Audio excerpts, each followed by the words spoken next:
This is TWiT. Apple did have its shareholders meeting on Wednesday.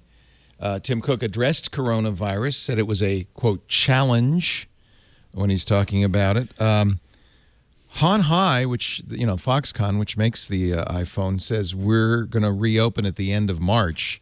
But I think that there's a lot of big, maybes or what ifs or who knows. That conceivably would have some problem with the iPhone 9 or the iPhone SE 2 or whatever you're going to call it, the iPhone SE successor, which supposedly will be announced this month. They also say they've reopened 30 of their 42 stores in China. Suppliers and mass assembly partners are slowly coming back up to speed.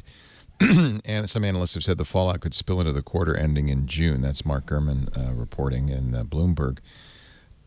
That all conditional on what I think people thought a little while ago, which is that it was getting better in China, but I see that the numbers are going back up. So, well, the diagnostics changed, right? They went from kind of sort of we know to now they're doing genome level detection, and it's much more accurate. And we're reporting it accurately. And the number went up then, and it's continuing to go up. Yeah. So, in other words, it's not going away. Cook said annual revenue from wearables, AirPods, and Apple Watch compares with that. I don't know why you would say this, but he did. Compares with that of Marriott International plus Visa. More than $40 billion. Perfect comparison. Yeah, of course. That's what I think when that's what I use as a metric. Apple reported $10 billion in fiscal first quarter revenue for its wearables. So it's $10 billion a quarter, I guess, is $40 billion. It's not a bad business. Cook said for the first time, Apple will open its online store in India this year, with the first retail stores opening in 2021. So you can buy online this year and can actually walk into a store in India in 2021. He also talked about the company's rejection of the government's request to unlock phones in the attack at the Pensacola Naval Air Station.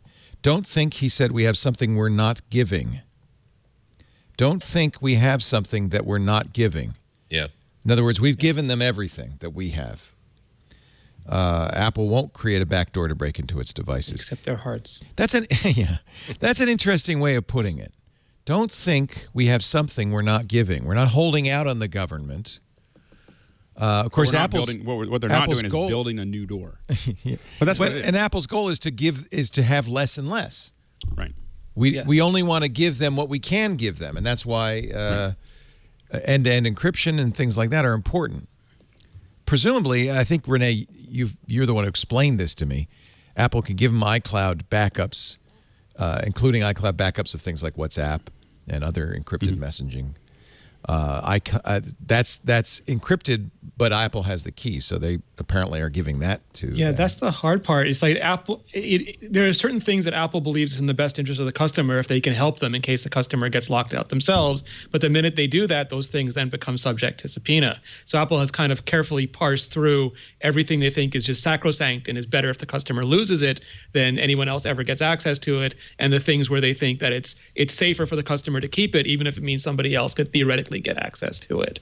And they keep those things have changed slightly. They've changed a lot actually over time. I think they will keep changing over time, but it's sad that we have to make those sorts of choose between customer safety and customer security all the time.